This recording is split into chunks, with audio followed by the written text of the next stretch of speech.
Шановні колеги, за київським часом 9 година.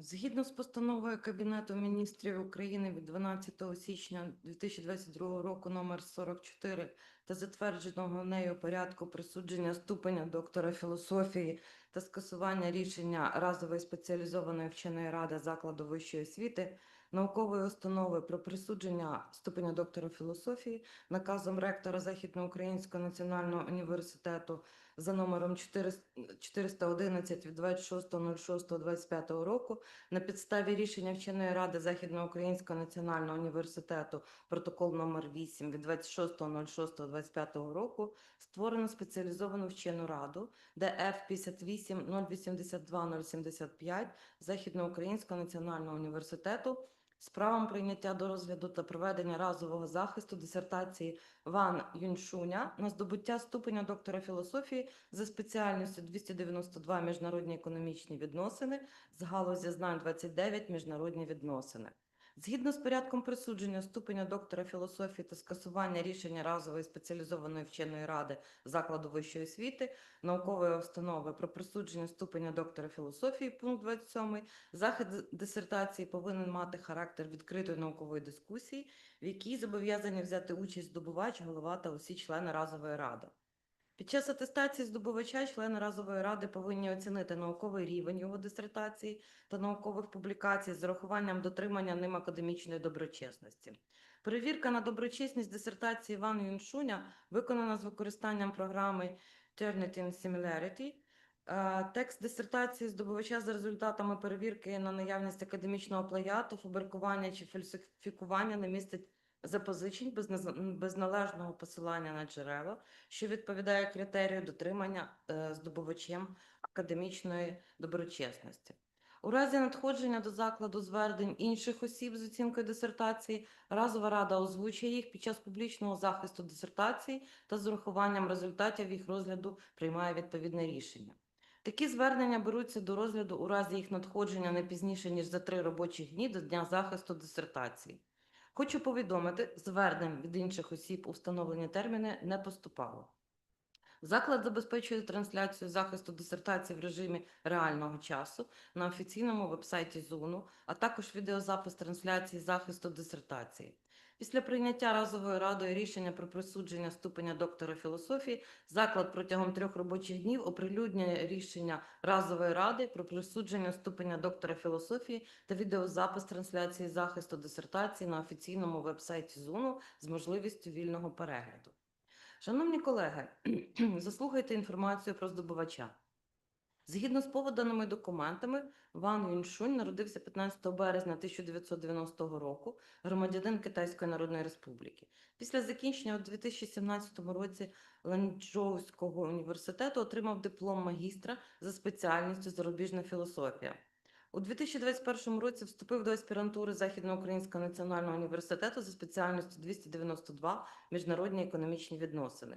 Успішно виконав освітню наукову програму та після завершення навчання за акредитованою освітньо-науковою програмою, термін навчання якої тривав з 1 листопада 2021 року по 31 жовтня 2025 року, здобувач отримав академічну довідку номер 101 та висновок наукового керівника доктора економічних наук професора, завідувача кафедри міжнародних економічних відносин Західноукраїнського національного університету Зварича Романа Євгеновича, які представлено в атестаційній справі. Ван Юншунь звернувся до структурного підрозділу із письмовою заявою щодо отримання висновку про наукову новизну, теоретичне та практичне значення результатів дисертації. Успішно пройшов публічну презентацію наукових результатів дисертації та її обговорення на фаховому засіданні кафедри міжнародних економічних відносин ЗУНу 13 червня 2025 року, протокол номер 2. Результати обговорення та проведення презентації відображені у висновку про наукову новизну, теоретичне та практичне значення результатів дисертації з пропозицією щодо кандидатур складу разової спеціалізованої вченої ради із захисту дисертаційної роботи для здобуття ступеня доктора філософії. Здобувач Ван Юншунь звернувся до вченої ради ЗУНу із письмовою заявою щодо утворення разової ради. За результатами розгляду заяви прийнято рішення Вченої радою протокол номер 8 від 26.06.2025 року та на його підставі видано наказ номер 411 від 26.06.2025 року про утворення разової спеціалізованої вченої ради для присудження ступеня доктора філософії у складі 5 осіб, голови разової ради, 2 рецензентів та 2 опонентів. 26 червня 2025 року оприлюднено електронну копію дисертації у форматі PDF з текстовим шаром з накладеним електронним підписом здобувача та інформацією про склад разової ради, посилання на веб-сайт, де здійснюватиметься трансляція захисту дисертації. Подано друкований примірник дисертації, підписаний здобувачем, до бібліотеки закладу, електронний примірник до Державної наукової установи УкрІНТІ, а також до локального репозитарію закладу. Інформацію про утворення разової спеціалізованої вченої ради поданої до інформаційної системи наказу 28 червня 2025 року. Усі документи, які представлені до спеціалізованої вченої ради, оформлені відповідно до вимог чинного законодавства. Рецензії рецензентів та відгуки опонентів були надані вчасно та розміщені в електронному вигляді на офіційному веб-сайті університету 13 серпня 2025 року. Внесено повідомлення до інформаційної системи наказу про дату, час і місце проведення публічного захисту дисертації Ван Юншуня у визначений положенням термін. Згідно з пунктами 13, 14, 17, 22 Постанови Кабінету міністрів України від 12 червня 2022 року номер 44 про затвердження порядку присудження ступеня доктора філософії та скасування рішення разової спеціалізованої вченої ради закладу вищої освіти, наукової установи про присудження ступеня доктора філософії до спеціалізованої вченої ради надійшли всі необхідні документи і матеріали. Шановні колеги, дозвольте представити членів нашої спеціалізованої вченої ради ДФ 58 082 075. Рецензенти: Ліщинський Ігор Орестович, доктор економічних наук, професор кафедри міжнародної економіки Західноукраїнського національного університету. Сохацький Олександр Юрійович, доктор філософії, доцент кафедри міжнародних економічних відносин Західноукраїнського національного університету. Опоненти: Приятельчук Олена Анатоліївна, доктор економічних наук, професор, заступник директора з науково-педагогічної роботи Навчально-наукового інституту міжнародних відносин Київського національного університету імені Тараса Шевченка. Яценка Ольга Миколаївна, доктор економічних наук, професор кафедри міжнародної торгівлі і маркетингу Київського національного економічного університету імені Вадима Гетьмана. І я, голова ради, Куриляк Віталіна Євгенівна, доктор економічних наук, професор кафедри міжнародної економіки Західноукраїнського національного університету. Прошу членів ради підтвердити свою присутність у реєстраційній картці присутності. Офіційно присутні тут рецензент Ліщинський Ігор Орестович, рецензент Сохацький Олександр Юрійович та я, голова ради, Куриляк Віталіна Євгенівна. Онлайн присутні опонентка Приятельчук Олена Анатоліївна та опонентка Яценко Ольга Миколаївна. Шановні колеги, прошу перевірити якість зв'язку. Всі чують?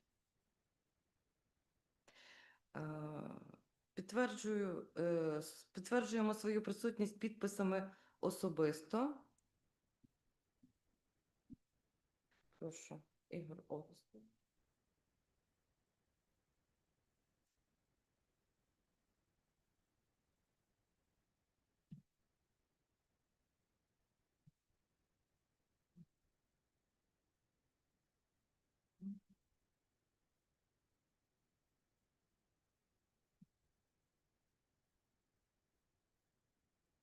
Я прошу дати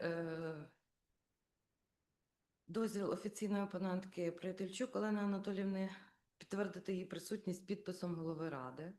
Так, звичайно, дякую. Дякую.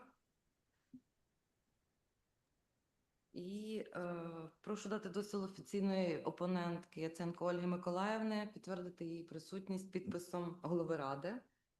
Так, я присутня, дякую. Дякую.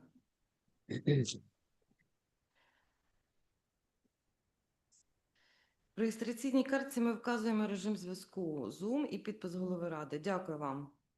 За реєстраційною карткою з 5 членів спеціалізованої вченої ради присутні на засіданні 5 членів ради, з них докторів наук зі спеціальності, за яким підготовлено дисертацію, 4.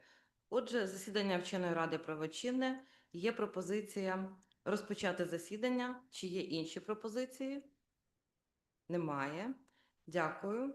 Всі члени ради згідні розпочати засідання. На порядку денному захист дисертації Ван Юншуня на тему «Один пояс, один шлях» як глобальна стратегія інклюзивного зростання КНР.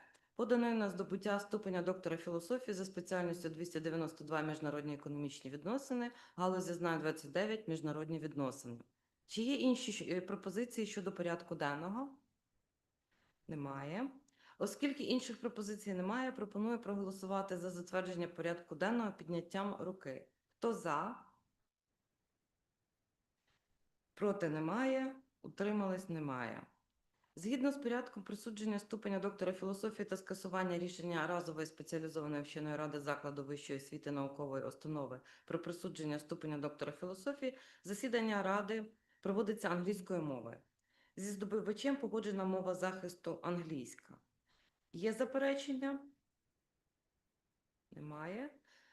Здобувач, підтверджуєте, щоб захист проходив англійською мовою? Так. Отже, мова засідання англійська. Dear colleagues, according to the agenda, I have the floor to the applicant for presenting the main provisions of the dissertation. There is a proposal to set a time limit for the applicant's presentation of 15 minutes. Do you have any objection? No. Please, Wang Yunshun, you have the floor.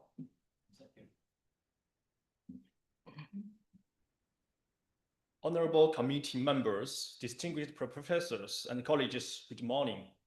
It's my great honor to stand before you to present my doctoral research. My name is Wang Yunshunya, and the title of my dissertation is One Belt, One Road as Global Inclusive Growth Strategy, or PRC. My academic journey has been guided and supported by my supervisor, Professor Roman Zvarich, whose expertise and encouragement have been invaluable to this study. I sincerely appreciate your presence and your willingness to evaluate my work. And this purpose of the study is threefold. First, to systematically analyze the theoretical foundations and the implementation mechanisms of the Belt and Road Initiative, often referred to as BRI, seeking to evaluate its strategy impact on global economic governance. And third, to propose the BRI as a practical and a dynamic platform for promoting inclusive growth worldwide.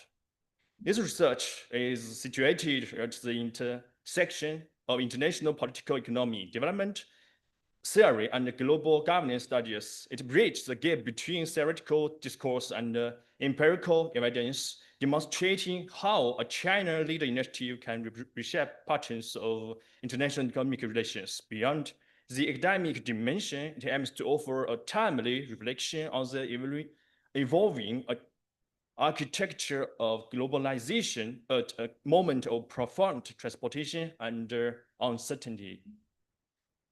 To achieve these objectives, I began by comparing the main series of international economic relations, such as classical liberalism, dependency theory, and institutionalism. I also reviewed methodological approaches to international trade, especially those expanding global production networks and supply chains. Building on this perspective, I constructed a multidimensional inclusive growth model. This model integrates four key indices: economic growth composite index, income distribution index, social opportunity index, environmental sustainability index. And this multidimensional framework provides a dynamic assessment tool allowing us to go beyond traditional GDP-centric measurements and better understand the inclusiveness of growth. For instance, when analyzing the case of China, GDP growth has been accompanied by massive poverty reduction, but it is the redistribution opportunities and the promotion of green development that makes this trajectory inclusive in a global sense. The Belt and Road Initiative, launched in 2013, is built upon 5 fundamental pillars: policy coordination, infrastructure connectivity, unempathic trade, financial integration, and people-to-people bonds. Later expanded to include digital cooperation. By 2024, more than 160 countries and 40 international organizations had joined the initiative, and more than 200 cooperation agreements had been signed. This coverage represents over 40% of Chinese diplomatic partners and truly demonstrates the global scope of the project. Empiric evidence also highlights its scale. Between 2050 and 2024, China's non-financial direct investment in Belt and Road Initiative countries increased steadily, reached $31.8 billion in 2023 and 33.7 billion in 2024.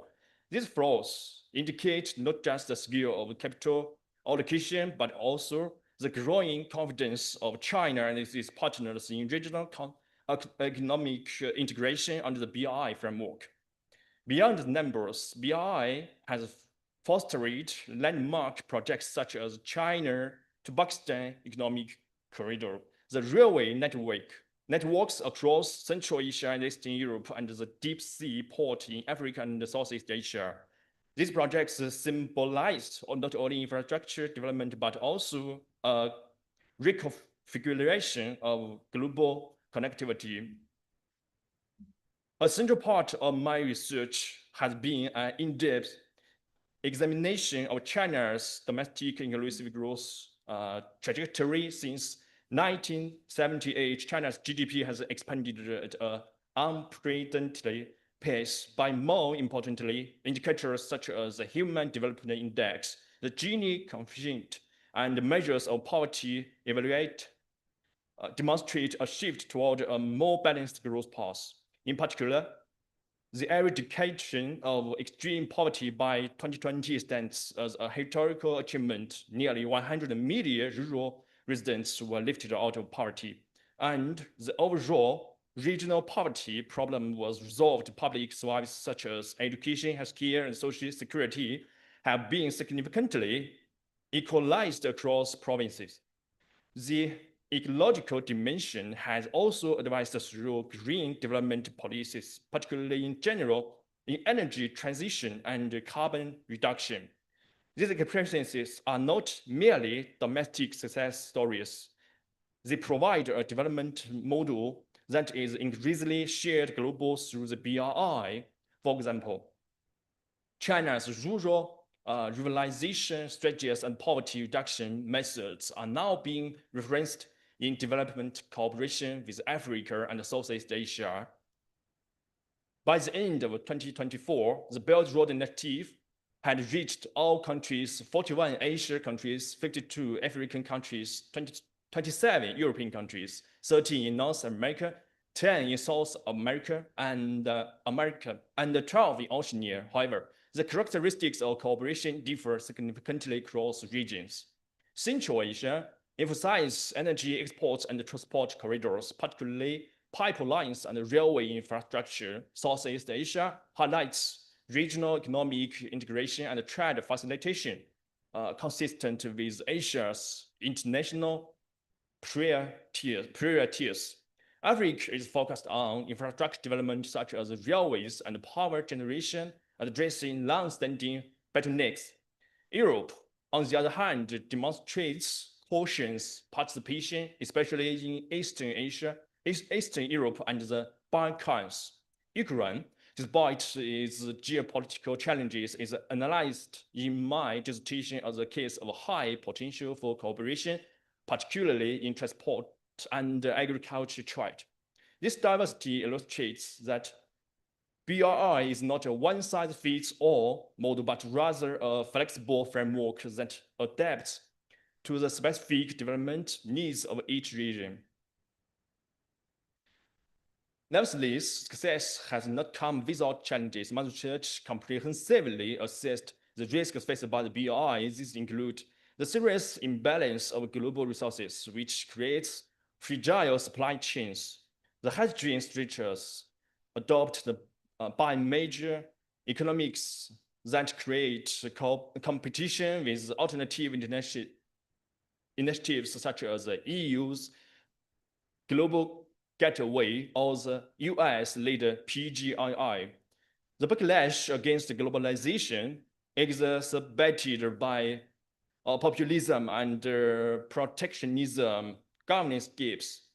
Financial risks, particularly debate sustainability in particular countries, and environmental pressures that call into question the ecological footprint of large-scale infrastructure.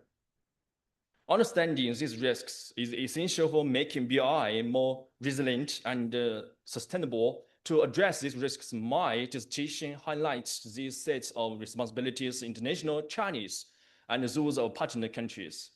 On the international level, BRI should expand its cooperation with multilateral organizations such as the World Bank, IMF, APEC, EIIB, and the United Nations. This would enhance legitimacy and effectiveness of projects.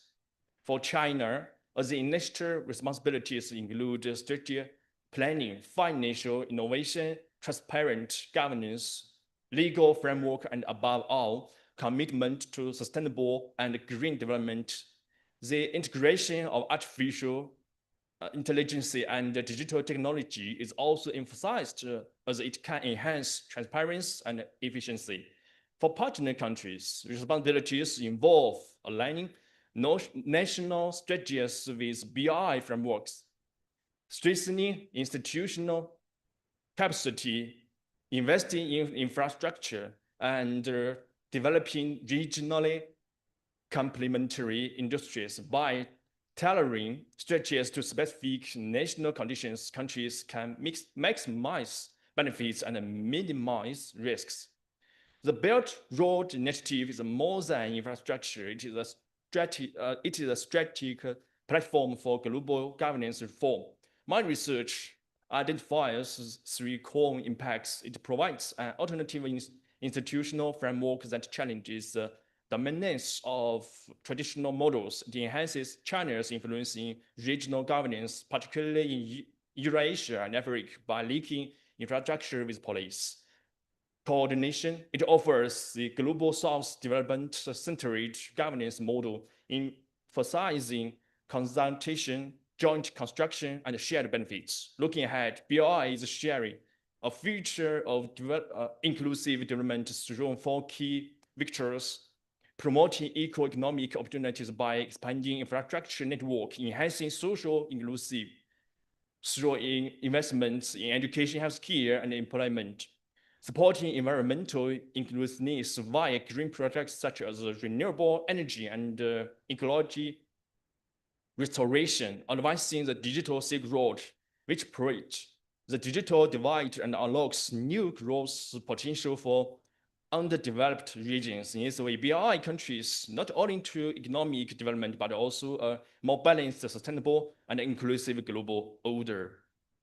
In this dissertation, I systematically identified the key vectors of future inclusive development under the Belt Road Initiative: economic opportunities through infrastructure, social inclusion, environmental sustainability, and digital connectivity. At the same time, I proposed a comprehensive global cooperation framework that links China, partner countries, and international institutions. Honorable committee members, to conclude, this dissertation argues that the Belt Road Initiative presents both a theoretical innovation and a practical experiment in global inclusive growth. It connects historical experience with future aspiration, domestic transformation with international cooperation, and material infrastructure with social and environmental inclusiveness. While challenges remains, the BRI demonstrates the potential of development-centered approach to reshape globalization into a more equitable and sustainable trajectory. Thank you very much for your attention. I look forward to your valuable comments and constructive questions. Thank you. Thank you. What questions do you have for the applicant? According to the procedure, all those present at the meeting have the right to ask questions to the applicant. Please, Professor Ігор Ліщинський. Dear Ван Юншуня, thank you for very interesting presentation, and I have two questions for you. My first question is the following. Your dissertation frames economic corridors primarily within geopolitical and economic integration theory. Yet, corridor success often hinges on micro-level factors such as local governance, capacity, social license to operate, and cross-border community engagement. How would you incorporate these localized variables and how they alter your conclusions about corridor availability under Belt and Road Initiative? Thank you, Professor Lyshinsky, for your question. Incorporating micro-level factors such as local governance, capacity, community consent, and cross-border cooperation would add granularity to the corridor viability analysis. For example, my findings on the China-Pakistan economic corridors suggest that logistical efficiency metrics alone cannot predict success. Local stakeholder engagement and efficiency metric alone dispute resolution capacity significantly influence project sustainability, including these variables might shift the emphasis for purely geopolitical feasibility to social economic resilience, highlighting corridors that balance national security with community legitimacy. This would make the evaluation framework more predictive of long-term operational stability. Thank you. Thank you. And my second question is following. In Chapter 3, you present a multi-vector model for the future trajectory of the Belt and Road Initiative, which integrate governance, green development, and digital connectivity. But how robust is this model under the alternative global conditions, such as a partial Belt and Road Initiative rollback or the emergence of competing frameworks like PGII or global gateways? And what methodological steps would you take to stress test its predictive viability? Thank you, Professor Lyshinsky, for your question. The multi-vector model in Chapter 3 is designed to adaptable to alternative global conditions through scenario-based analysis. In the event of partial BRI rollback of competition from frameworks like PGII or global gateway, the model's resilience would depend on modular governance, diversified financial sources, and interoperability with other initiatives to stress test predictive validity. I propose employing multi-color simulations with geopolitical risk variables, as well as counterfactual modeling to assess outcomes under the now BRI baseline. This would qualify the model's robustness and clarify the specific contribution of BRI participation to observed development trajectories. Thank you. Are you satisfied with the answer? Yes. Please, Associate Professor Alexander Sochatsky. Thank you for your presentation. So I also have two questions for you. Ukraine is highlighted as a key strategy transit country with the BRIM. Given the ongoing war and geopolitical instability, how do you justify its including as a respective case rather than outlier? Thank you, Associate Professor Sochatsky. Thank you for your question. Ukraine is included not as an outlier, but as an illustrative case of BRI's capacity to function under geopolitical stress. It drew orientation seeking alignments with the EU regulatory norms while engaging with Chinese infrastructure investment offers a unique test of the BRI's flexibility. Chapter 2.2 highlights Ukraine's strategic role as a Europe-Asia transport hub in the China to Europe Railway Express network. Even under conflict conditions, the framework for connectivity persists, as demonstrated by ongoing port and logistics cooperation in less affected regions, including Iran, enriches analysis by showing how the BRI operates in contested environments, providing lessons for engagement in other fragile or transition states. Thank you. Thank you. And my second question is, you argue that Chinese poverty experience informs Greece global engage. What are the institutional limits of applying domestic strategy to fragile or less centralization partner countries? Thank you, Associate Professor Swatsky, for your question.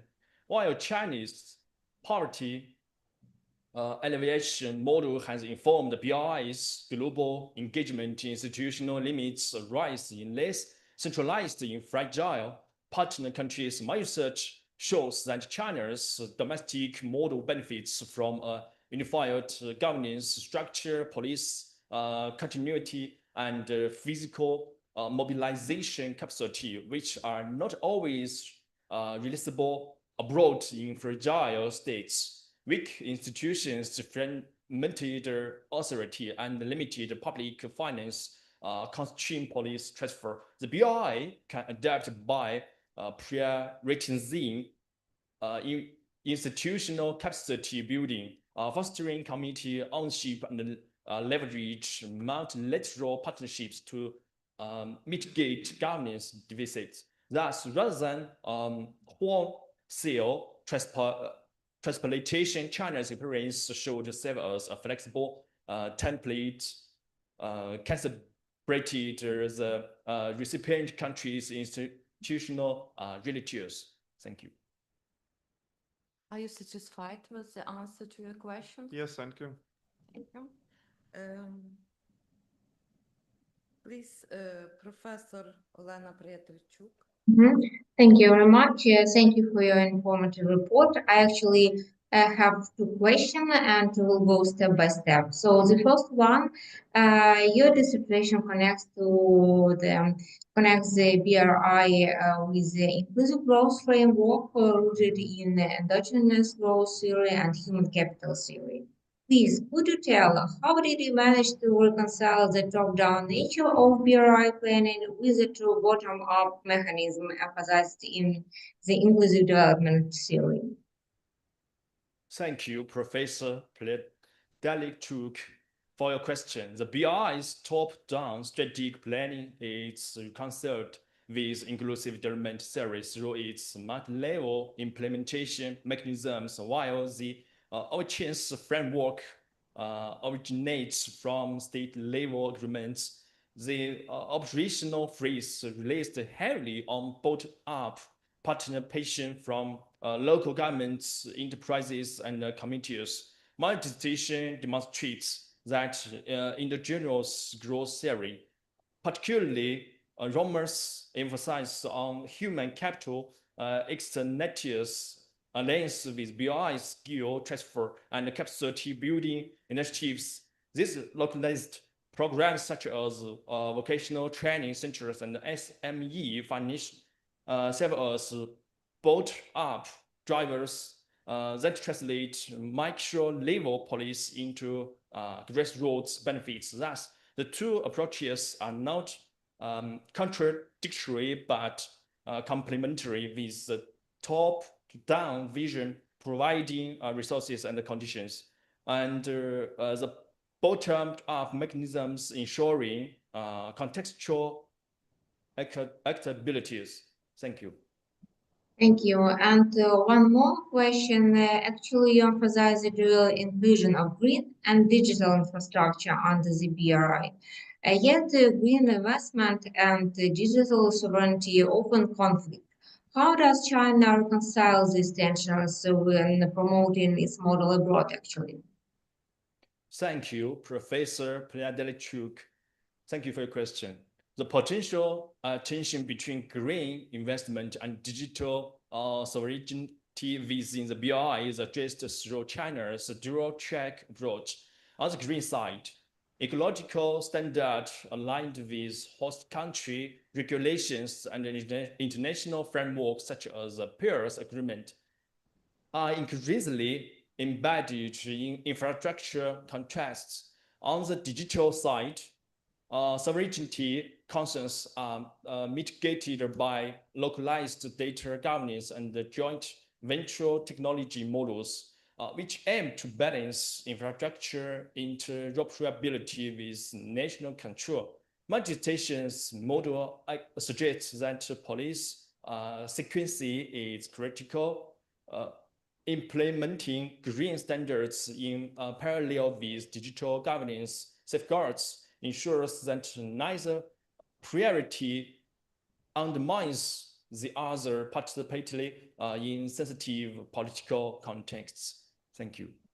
Thank you very much. I'm fully satisfied. Yes, okay.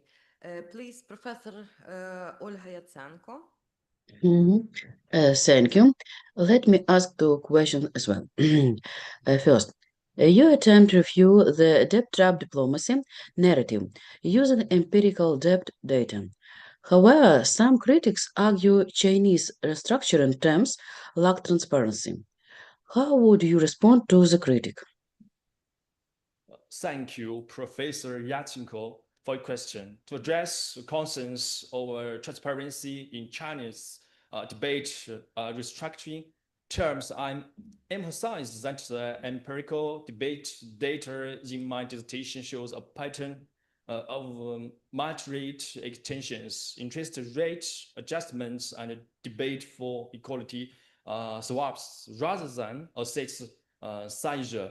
While contractual details are often confidential, China has increasingly engaged in multilateral debate relief discussions under the G20 common framework. Greater transparency could be achieved by publishing aggregated restructuring terms and aligning them with IMF or World Bank debate sustainability indicators. The key argument is that evidence-based evaluation should replace generalized assumptions, and the BI's evolving debate practices should be assessed in comparative perspective. Thank you. And next, you said that BII is not only economic but normative. Can you identify concrete mechanisms such as standards, educational programs, or legal clauses through which China is exporting norms? Thank you, Professor Yatsenko, for your question. Now, export within the BI framework occurs through the three primary mechanisms. First, technological standards for real gauge, energy grids, and digital infrastructure establish their factual benchmarks in participating countries. Second, education and training programs such as Chinese-funded vocational centers embed governance practice and professional norms within partner economies. Third, legal clauses in bilateral agreements offer reference dispute resolution mechanisms and environmental compliance, showing local regulatory landscape. These mechanism demonstrate that normative influence extends beyond economics, subtly aligning institutional practices and development priorities with Chinese governance philosophy. Thank you. Are you satisfied with the answer to your question? Yes, I'm satisfied with both answers. Thank you. I have also two questions for the applicant. The first one is terms like connectivity, win-win, and shared destiny appear throughout the text. How do you define these terms in academic terms to avoid reinforcing policy slogans? Thank you, Professor Kruliak, for your question.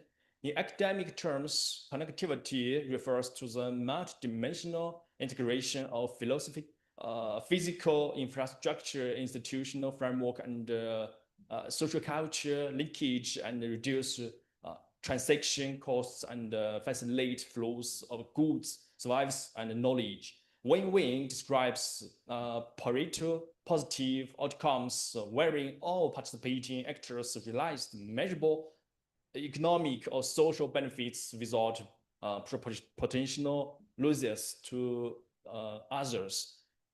Operationalized via indicators such as trade volume growth or HDI improvement. Shared destiny denotes a normative framework of interdependence whereby police coordination and mutual resilience strategies align long-term development trajectories. By operationalizing those terms with empirical and theoretical precision, my dissertation avoids reliance on police rhetoric. Thank you. Thank you. And one more question. How generalizable are your findings on inclusive growth under BRI? Would your framework apply equally to non-participating developing countries or only within China-led initiatives? Thank you, Professor Kуриляк, for your question.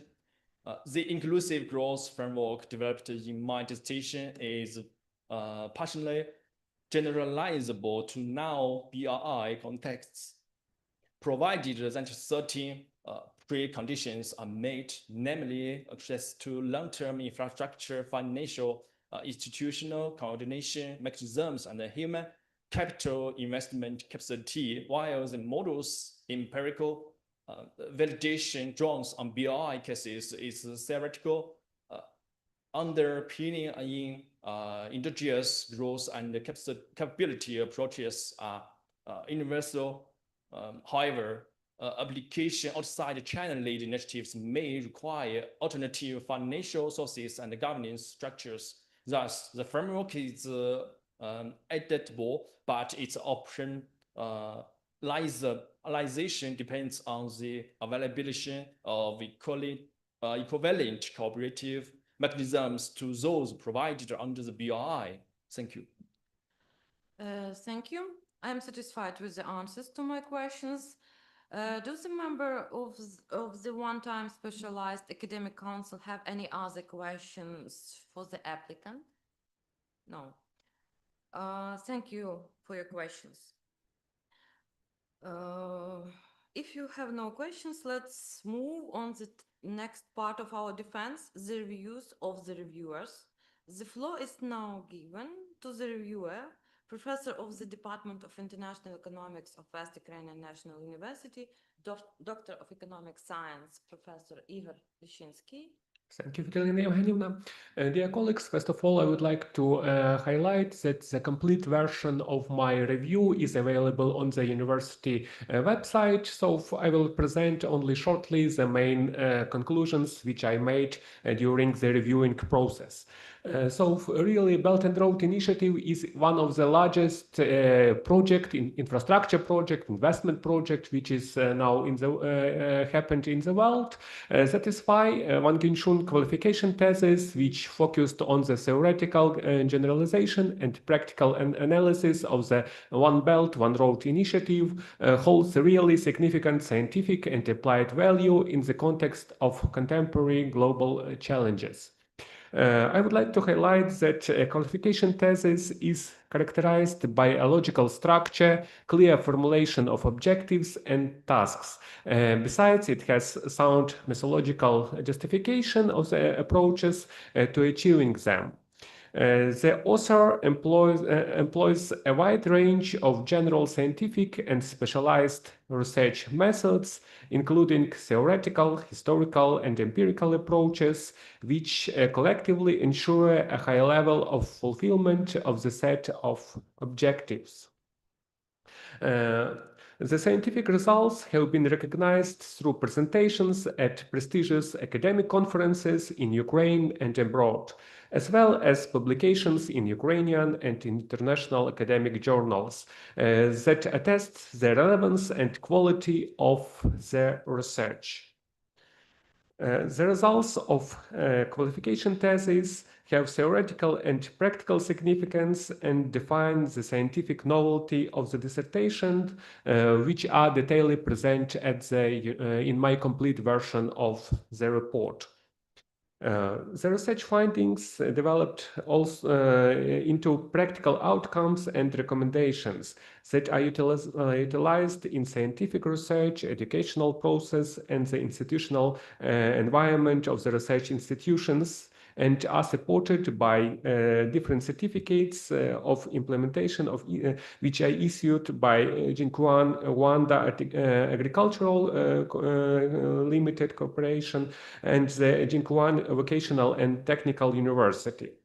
The scientific results of the qualification thesis were obtained personally by the author, and the theses were successfully verified for the text similarity using the Turnitin Similarity Online service. But as all research, it has some discussion points and remarks which I would like to highlight in my speech. The first comment will be following. Exploring the theory of the strategy of inclusive growth focused on the One Belt, One Road initiative, the author pay attention to the construction of the multidimensional inclusive development model. In the construction of the model, a number of indices were used, for example, at the pages from 19 till 22, but there is no explanation of how the weight coefficient W1, W2, W3, W4 were empirically or expertly determined. As a result, this creates the impression of the theoretical construction without verification on real data. The second comment. The thesis analyzes China's inclusive development, in particular its multidimensional profiling and environmental sustainability. However, the thesis does not sufficiently explore environmental and economic trade-offs. In particular, there is no qualification analysis of the trade-off between rapid infrastructure development and environmental costs. Without such an assessment, the statement about the green One Belt, One Road initiative is more normative than empirical. My third comment is following. The second chapter assesses the inclusive development of the countries participating in the One Belt, One Road initiative. The author analyzed the correlation between trade volumes and the Human Development Index on the pages 85 to 91. But this analysis does not take into account the possible two-way causality. The growth of the Human Development Index can affect the trade in the same way that trade affects the Human Development Index. The lack of an explanation for this phenomenon limits the weight of the conclusions. And my last comment. In the third chapter, there is the way for the future development of the One Belt, One Road initiative. In particular, it reviews multilateral cooperation within the framework of the initiative and outlines the responsibility of governments for the action within the framework of the initiative. However, when predicting the future trajectory on of the One Belt, One Road initiative, a development scenario without the initiative is not presented, which complicates the assessment of the real effect of this initiative. Without such an approach, it's difficult to prove that changes in global governance or regional development are directly related to the One Belt, One Road initiative. But in general, despite these discussion points, the dissertation leaves the impression of a thorough and significant research. Its topic remain highly relevant, multifaceted, and exceptionally important for the international economics. And the noted critics do not diminish the overall scientific quality of the qualification work. And in general, we could make the following conclusion. The Wang Yunshunya qualification thesis on the topic One Belt, One Road as a global inclusive growth strategy of PRC meets the requirement of the resolution of the Cabinet of Ministers of Ukraine, dated January 12, 2022, number 44. And the author, Wang Yunshunya, deserves to be awarded the degree of Doctor of Philosophy in the specialty 292, International Economic Relations. Thank you. Thank you, Professor Lіщинський. I ask the applicant to answer the reviewer's remarks, please. Thank you. Thank you, Professor Lіщинський, for your valuable comments. You're right that my discussion of China's inclusive development emphasizes environmental sustainability but lacks qualified evidence on the trade-offs between infrastructure expansions and the ecological costs at present. Chapter 2.1 frames Green BI largely through official discourse. To strengthen this, I plan to introduce selected indicators such as carbon intensity per kilometer of infrastructure, land use change in real corridors, and the investment ratio of green vs non-green sectors. Data will be drawn from the International Institute for Green Financial and the BI Green Development Coalition, supplemented by case studies of projects in sensitive areas. This will allow me to move from narrative claims toward a more empirical evaluation of environmental impacts. And I also agree on the importance of constructing a counterfactual to assess BI's causal impact, while Chapter 3 discusses the initiative's future trajectory. It doesn't meet a no BI scenario. I plan to introduce a brief counterfactual framework using pre-2013 baseline trends in infrastructure, financial, real volumes, FDI flows, and governance indicators such as UNCTD's dispute mechanisms and World Bank governance scores. This will help isolate BI's marginal contributions and provide a more balanced evaluation of its systematic role. Thank you. Is the reviewer satisfied with the applicant's? Yes, absolutely. Thank you. Okay. Professor Lіщинський, is it possible to include in the decision of the one-time specialized academic council only those remarks with which the applicant agreed? Yes, you could. Thank you. The floor is now given to the reviewer, Associate Professor of the Department of International Economic Relations of West Ukrainian National University, Doctor of Philosophy, Alexander Sakhatsky. Here you are. Thank you, Vitalyna Євгенівна. My review is also at official websites. I will speak only some topics about that's what I want to speak. Okay. The relevance of the topic lies on the fact of that One Belt and One Road invites has become one of the most ambitious strategy of nowadays. For China, it serves as a key instrument for advancement, economic expansion, strategy, geopolitical influence, and ensuring long-term inclusive growth.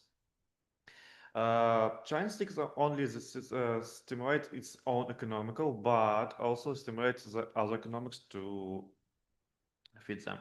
The One Belt, One Road invites that has potential to foster modernization of transport, energy, and digital infrastructure, create jobs, and stimulate economical growth. At the same time, it is essential for many nations to understand, to associate risk, including financial dependence and debt burdens. China's political influence and the environment impacts of large-scale project. Also, this is makes the research of the Wang Yunshunya is highly relevant and context of creating and balanced and equitable system of the international economic relationship. In this light, Wang Yunshunya California work which aims to provide a scientific and practical perspective of the One Belt, One Road. Also, I have 4 discussion points, and I start about first one. First is the thesis shows that aspirated of the One Belt, One Road in divided to balance the inclusion of global social inclusion development and ensuring multi-dimensional inclusion growth. However, the paper has limited integrity of institute economical in page 26-29. In particular, the theoretical parts focus mainly on the human capital and includes growth models, but hardly takes into account institutional economical approach as a result, which taken into account the quality of institute. My second is subjected 1.3. A geopolitical assessment of economical corridors is carried out with the framework of the theory and global economic relationship. However, the analysis of economical corridors in the page 48-58 focused on the geopolitical role and does not focus on empirical experiments of successful and unsuccessful project. This makes the conclusion more theoretical and less practical. 3. That these analyses are including development of countries participants in the One Belt, One Road, invites the in particular and aggressive analysis and made between trade and IG indication over the last decade. However, our author doesn't make into account the dynamical model of effects. In particular, the dynamical effects and the time lags are not taken into account. And my last one, it's exploring the way of the future development of One World, One Belt, divides the thesis analysis of international, of geopolitical and financial risks. In particular, the author focused on risk management and project quality control, as well as solution as problem of debt risk and fiscal sustainability. However, risk analysis considers debt, system and geopolitical challenges separated. About general conclusions, I can say that the discussion by Wang Yunshunya was One Belt, One Road as global inclusive quality strategy of PRC, respected and comparative and completely proprietary of the scientific research.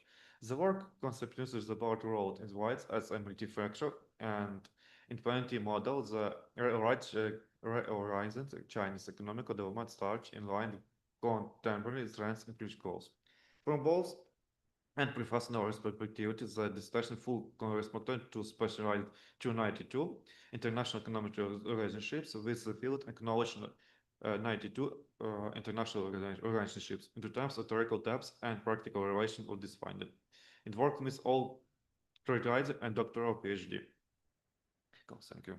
Thank you, Dr. Sachatsky, for your detailed review. I ask the applicant to answer the reviewer's remarks, please. Yes, thank you, Associate Professor Sachatsky, for your insightful contribution. You are correct that the chapter 1.3 remains largely theoretical and would benefit from case-based analysis of specific BRI corridors. My initial focus was on contextual clarity, but I now plan to integrate examples such as the China to Pakistan economic corridors, its success in ports and energy, but debate and local resistance issues. The China to Myanmar economic corridor, it delays from political instability, and the China to Kazakhstan corridor, its most logistical alignment. These cases will help move the analysis beyond the theory toward evidence-based conclusions on institutional, financial, and potential conditions for corridor functionality. I also agree that risks should not be treated in isolation, while Chapter 3.2 currently separates financial political and institutional risks and for clarity. And this outlooks their independency, I would revise by adopting an integrated framework that links sovereign risk, political volatility, and debate sustainability. For instance, geopolitical shocks like sanctions or conflicts often trigger credit downgrades, raising borrowing costs and hardening default risks seen in Sri Lanka and Ethiopia, including such cases along with examples of delayed or suspended BI projects due to compound risks will make the risk assessment more realistic and police relevant. Thank you. Thank you. Is the reviewer satisfied with the applicant's answer? Yes, thank you. Okay. Dr. Sakhatsky, is it possible to include in the decision of the one-time specialized academic council only those remarks with which the applicant agreed? Yes, absolutely. Thank you. If you have no questions, let's move on to the next part of our defense, the opponent's responses. The floor is given to the official opponent deputy director for scientific and pedagogical work of the Educational and Scientific Institute of International Relations of Taras Shevchenko, National University of Kyiv, Doctor of Economic Science, Professor Olena Priatelchuk. Thank you, Vitalyna Evgenievna, very much. And first of all, let me thank you for the opportunity to join your meeting. It's always an honor and a pleasure for me to work with the university where I can meet always colleagues, professionals, and like-minded people. So what about the qualification work? While the official review has been published on the university website, I won't repeat the discussion points and all remarks of the dissertation. In return, let me focus on its relevance, novelty, and advantages. The relevance of the research is due to the growing importance of China's global initiatives in the modern system of international economic and geopolitical relations. In modern conditions, when the global economy is actually undergoing a profound transformation under the influence of pandemics, geopolitical crisis, and technological changes, the One Belt, One Road initiative becomes also like a model of inclusive growth that is potentially capable of reducing inequality, promoting the development of infrastructure, trade, employment, and human capital in recipient countries. At the same time, there is growing interest in accessing the real results of the initiative in the context of sustainable development, financial responsibility, environment standards, and fair access to benefits. Given the above, we can conclude that Wang Yunshun's dissertation, the purpose of which is to scientifically substantiate the theoretical and also methodological foundations of One Belt, One Road initiative as global inclusive growth strategy of China, was fully carried out on a relevant topic. I must admit that this thesis research is logically structured. It contains clearly defined goals and objectives. All conclusions and all recommendations are properly substantiated and have a practical focus.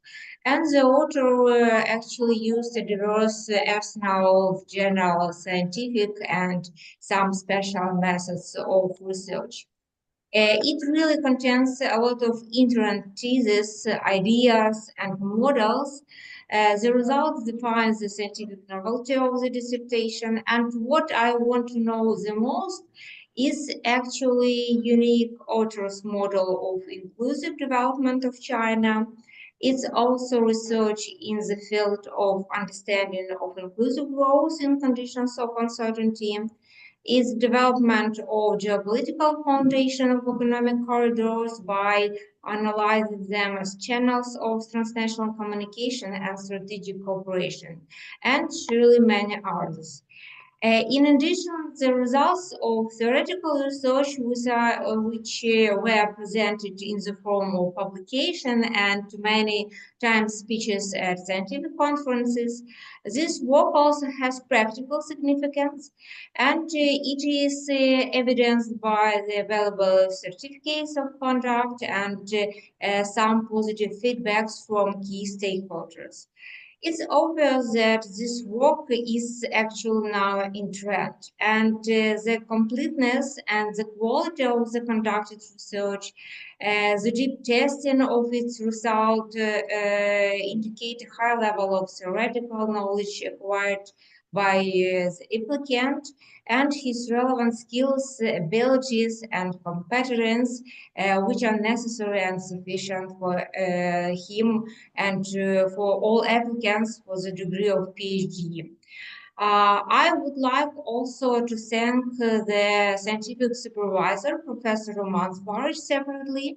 Everyone knows that mentoring, involvement, professionalism of the scientific supervisor, his timely and accurate advice are always extremely necessary for any positive result. And this dissertation, this work indicates that we had fruitful and high quality cooperation between the scientific supervisor and the applicant also.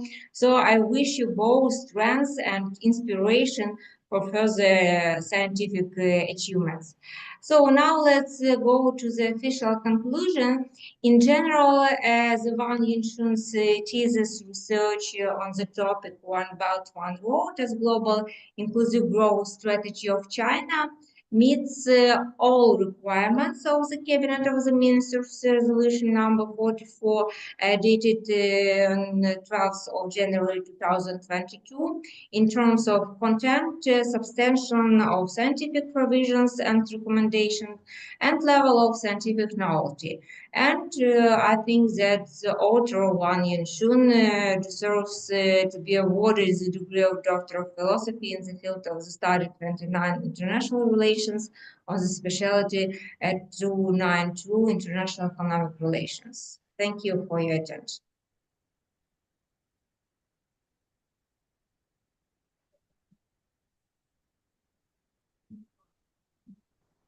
Thank you.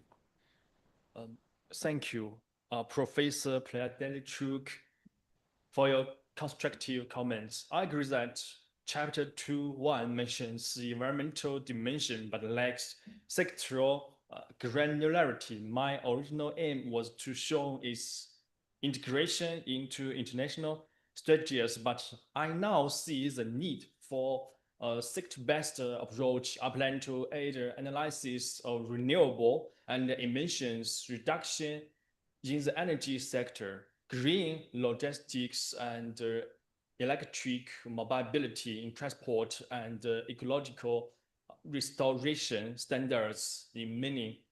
This will better link environmental sustainability with social outcomes such as employment, health, and compensation, while also aligning China's domestic strategies with the Green BRI agenda. I also accept your point about regional imbalance in Chapter 2.2. Central Asia was emphasized due to more consistent data, but Africa and Southeast Asia deserved equal emphasis due to more consistent data. I will expand the Africa section by assessing infrastructure gaps, HDI indicators, and Africa continental free trade Asia, and supplement Southeast Asia with country comparisons. For example, Vietnam, Laos, Indonesia on digital infrastructure, financial integration, and environmental cooperation. These revisions will provide a more balanced comparative framework and enhance the dissertation's policy relevance by recognizing both convergence and divergence in BI engagement models. Thank you. Thank you. Is the official opponent satisfied with the applicant's review? Yes, absolutely. Thank you. Absolutely. Thank you. Professor Priatelchuk, is it possible to include in the decision of the one-time specialized academic council only those remarks with which the applicant agreed? Yes, surely. The floor is given to the official opponent, professor of the Department of International Trade and Marketing, Kyiv National Economic University, named after Vadim Hetman, Doctor of Economic Sciences, Professor Olga Yatsenko. Thank you. Thank you. Dear colleague, let me say the following. My full review as a colleague of the thesis is available on the university's official website, and I will say briefly and only the main points of the review. And I will read out the comments and discussion points and the general conclusion in full. Relevance of the topic of the qualification thesis. In the context of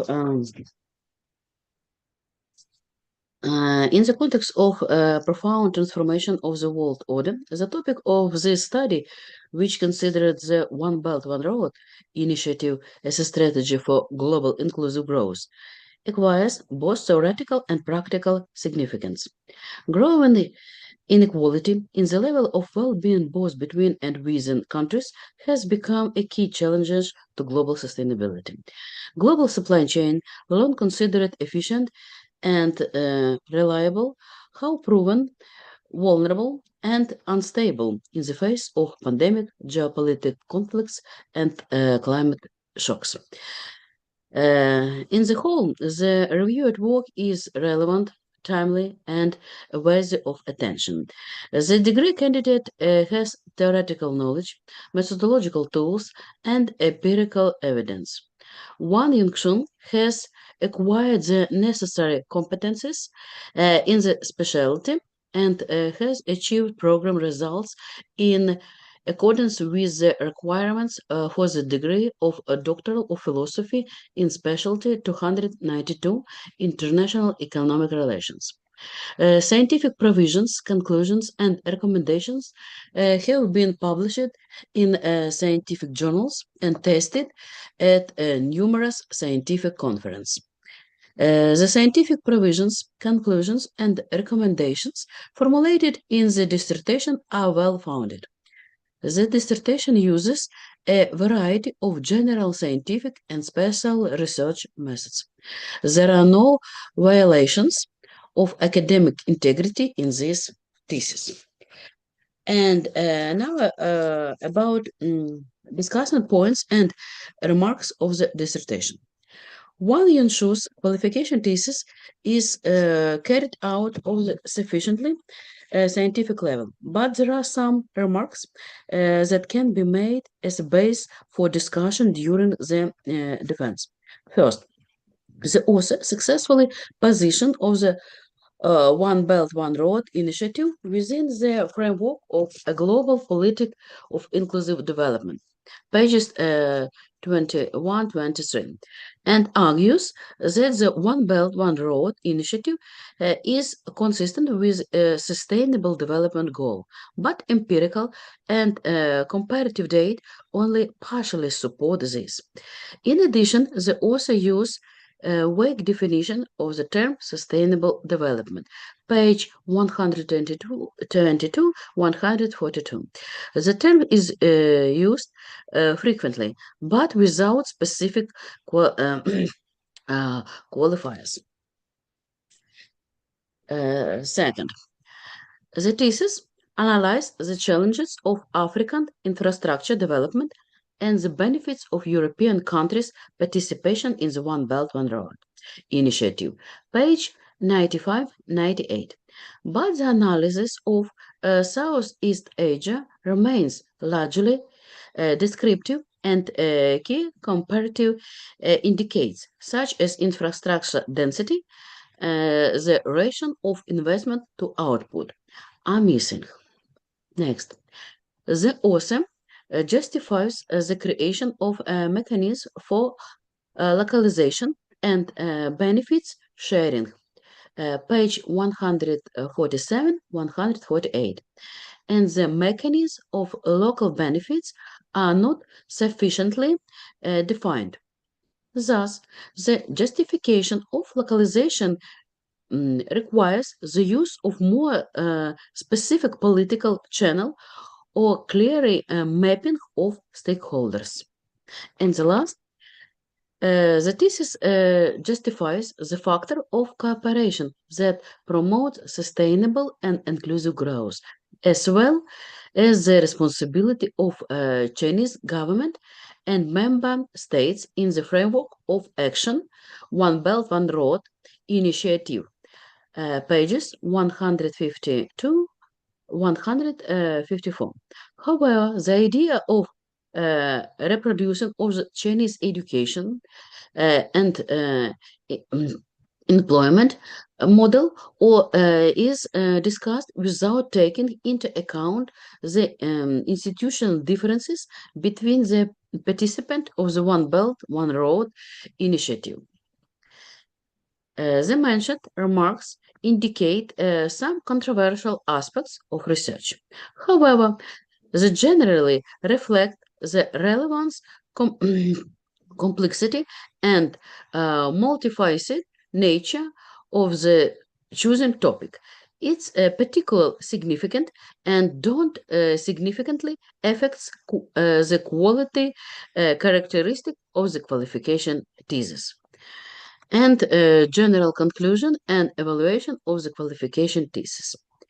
Wang Yunshun's qualification thesis on the topic One Belt, One Road as a global inclusive growth strategy of PIC is completed scientific study, the result of which is the formal of scientifically based proposal for the development of theory, methodology, and practical implementation of inclusive development of the PIC within the framework of the implementation of the One Belt, One Road initiative.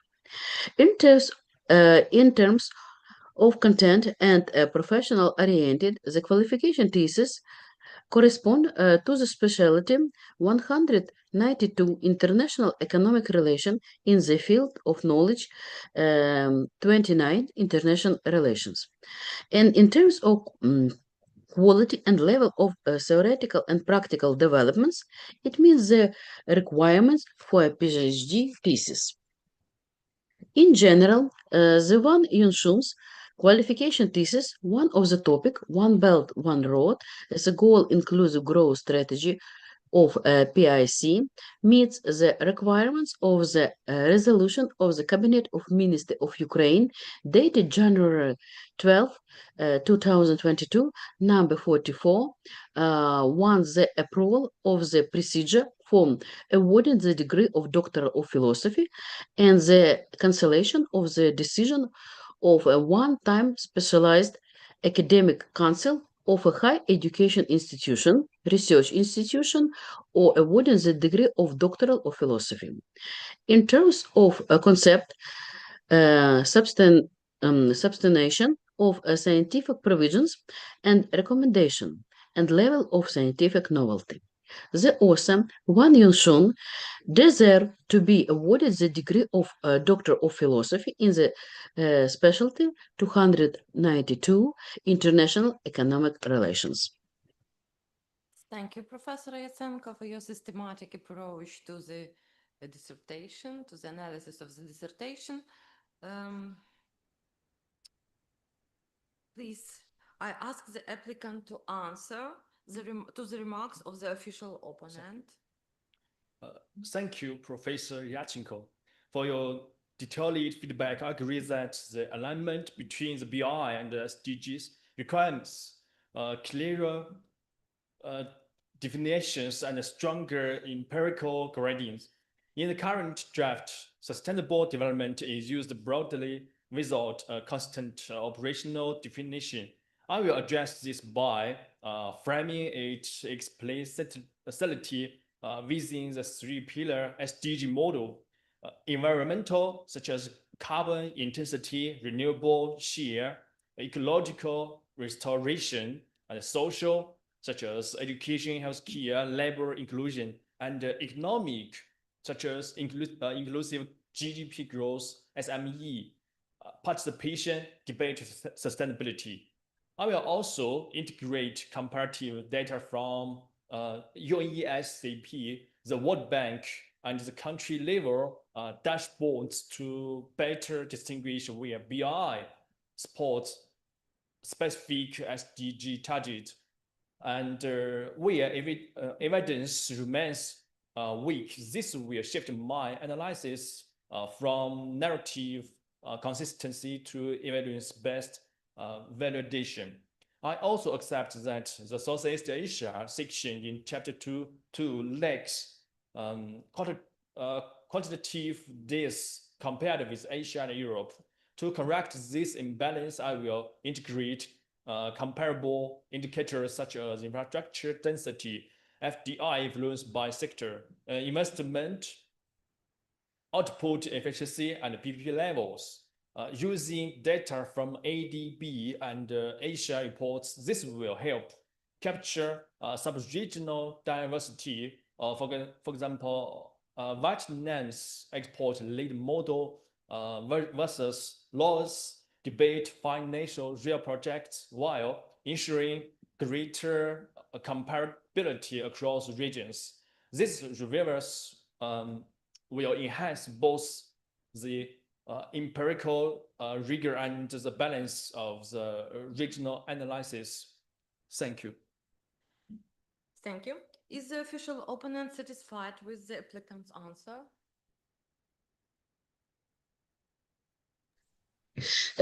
Yes, it's quite possible. Yes, Okay. I agree. Is it possible to include in the decision of the one-time specialized academic council only those remarks with which the applicant agreed? Yes, it is quite possible. Okay. In accordance with the regulations, we proceed to discuss the decision of the council to award the degree of Doctor of Philosophy, in which only members of the specialized academic council are entitled to participate. Who will start the decision process? Please raise your hand. Please, Professor Lіщинський. So I will be the first who will launch this discussion process. Really, I would like to highlight that Belt and Road Initiative, which was launched by Chinese government in 2013, became really very ambitious project which connect countries of Africa, Asia, and Europe, of course, by means of promoting the development of infrastructure, so railroads, ports, seaways, and so on. Chinese government is promoting the strategy of inclusive development of the global south countries, which is very important because we don't give just them the financial resources, we try to stimulate their own development. That is why the research of Wang Yunshunya is very relevant topic, and he managed to make very good research which combine both positive aspects, and also he tried to review the the main critics idea concerning this Belt and Road Initiative strategy. As I already mentioned in my conclusions, the research is well systemized. It employs a great variety of methods. First of all, I would like to mention the regression model, which make a survey of income development and human development index of global south countries. I was a reviewer of this dissertation also on the initial stages, and I would like to mention the big progress and very great advancement that was made by our candidate student. That is why I would vote for positively for the decision of the awarding of the degree of Doctor of Philosophy to Wang Van Yunshunya. In general, I would like to mention that his dissertation absolutely meet all the requirements which have our ministry to the dissertations. So I will support this decision. Thank you very much, Professor Ліщинський. Who will be the next? Please, Dr. Sahatsky. Thank you. As mentioned of my colleagues, I want to say that this work is timely, it's very well actuality. Also, Van Yunshunya is in his masterwork will talk about that BRI is now work about to Africa and other countries to have more stimulate the economical funds. Also, as I mentioned in my review, that this job work was done very good, good structure, good understanding, and as we had mentioned, it's work very hard to do this. So I also will be recommended to have and give his support to Van Yunshunya to get a degree Doctor of Philosophy. Thank you. Thank you very much. Who will be the next?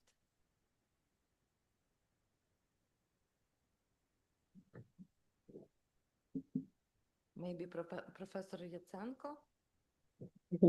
Okay. I have noted all the formal aspects and relevance of this dissertation in the previous section. And now I want to emphasize that research is scientific interest. The theoretical and practical significance of this research deserves attention. It aims to solve a scientific problem and develop proposal for promoting inclusive growth and China's international cooperation within framework of the Belt and Road Initiative. Considering this initiative in the context of globalization, regional integration, and change in geopolitical dynamics. And it's very interesting, and I think it's really deserve attention and scientific interest. And I would also like to mention the value of the research and advise the applicant of the dissertation in which continue the research. Highlight appreciating Wang Yunshuny's scientific achievements in particular the justification of the Belt and Road Initiative, which embodies and promotes inclusive growth as both a guiding principle and principal goal. The principles of inclusive development are being implemented in practical both in China and its partner countries. As for direction in which the applicant should continue his research, in our opinion, it's intercultural communication in the system of drivers of international economics relation development. Experience shows that this value of such research will grow. And finally, I will support the author of its dissertation and vote for awarding Wang Yunshunya the degree of Doctor of Philosophy in the specialty 292 International Economic Relations. That's all. Thank you very much, Professor Yatsenko, and maybe Professor Priatelchuk. Yes, thank you very much. As I have already said, it's really walking in trend, and the relevance of it is emphasized by the need to research the extent to which the One Belt, One Road strategy and initiative meets the goals of inclusive growth in the global general, which is defined by the United Nations, for example. Given the active participation of Ukraine and other Eastern European countries in the dialogue with China, The study of such initiative is also of great importance for the formative of national strategies in the field of foreign economic policies. Actually, the dissertation has a lot of interesting theses, for example, inclusive growth model, which was developed by the author, the development of the geopolitical foundation of the economic corridors. And what I wanted to propose or to say the author for the further achievements, maybe it will be very interesting and necessary in the future to expand the practice of this application for Ukraine and for another strategic partners in China. And this inclusive growth model could be realized in different or other cross-cultural, multicultural environments. Again, I wanted to agree and to say that this proposed for discussion research provides all necessary requirements and could be recommended and research. Thank you very much. Thank you, Professor Pietriciuk. And allow me to say a few words about the dissertation. I have carefully read this paper and find it highly relevant. The study highlights the role of the One Belt, One Road strategy as a tool of multi-dimensional influence, economic, social, and political. This analysis allows us to assess the extent to which this initiative contributes to truly inclusive development, or on the contrary, may increase partners' dependence on China. The significance of this research will only grow throughout the 21st century. The work is carried out at a sufficiently high scientific, theoretical, practical level. It presents significant achievements, and the provisions of scientific novelty correspond clearly with the conclusions. Wang Yunshuny's dissertation has found practical implementation and has been adequately validated. Of course, there are some recommendations as well. There are areas for further research, including the following: studying the effectiveness of investments in the participating countries, GDP dynamics, job creation, small and medium enterprises development, studying the risks of debt and their impact on the economic independence of partners, exploring the environmental impact of large-scale infrastructure projects, investigating the integration of green energy and digital technologies, and analyzing the potential of the Belt and Road Initiative to support the United Nations Sustainable Development Goals. I also believe it is important to continue research on emerging forms of transportation and communication, including space, satellite, unmanned, and transatlantic technologies. So I wish Wang Yunshuny inspiration, new ideas, and energy to further develop his academic career. I also hope that the collaboration between this PhD student and his supervisor continues in the future, bringing forth new projects and publications. I will support this dissertation for approval. Thank you. Thank you. First of all,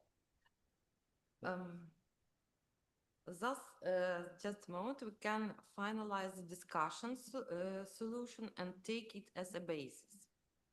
The floor is now given to the applicant of Doctor of Philosophy degree, Wang Yunshuny, for his closing speech.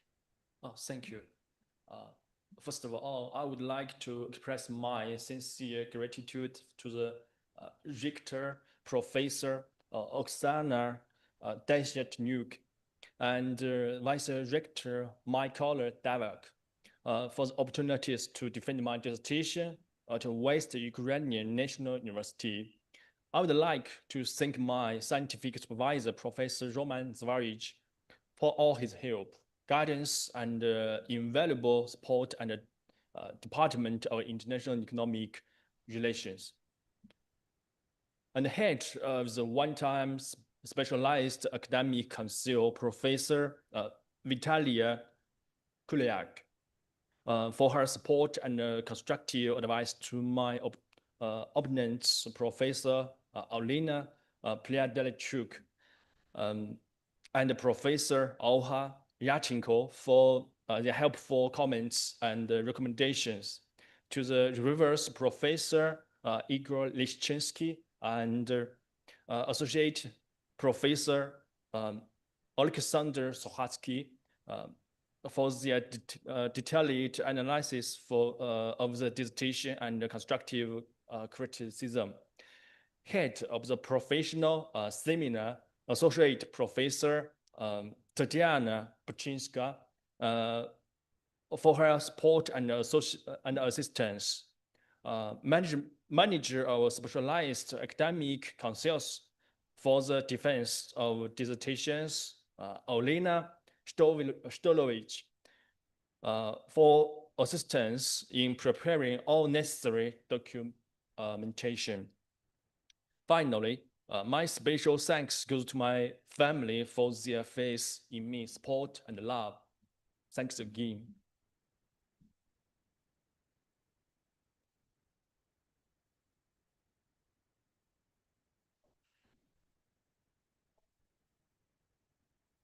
Відповідно до пункту 28 постанови Кабінету міністрів України від 12 січня 2022 року номер 44 та затвердженого нею порядку присудження ступеня доктора філософії та скасування рішення разової спеціалізованої вченої ради закладу вищої освіти наукової установи про присудження ступеня доктора філософії, кожен член разової ради відкрито висловлює свою позицію за присвоєння або за відмову у присвоєнні ступеня доктора філософії.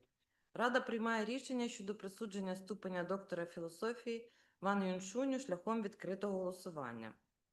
Шановні колеги, ставлю на голосування рішення Спеціалізованої вченої ради ДФ 58 082 075. Прошу проголосувати. Хто за? Проти? Немає. Утримались? Немає. Рішення Спеціалізованої вченої ради прийнято одноголосно за. Дякую. І, шановні колеги, таким чином, на підставі результатів голосування та прийнятого рішення, Спеціалізована вчена рада присуджує Ван Юншуню ступінь доктора філософії зі спеціальності 292 «Міжнародні економічні відносини». Засідання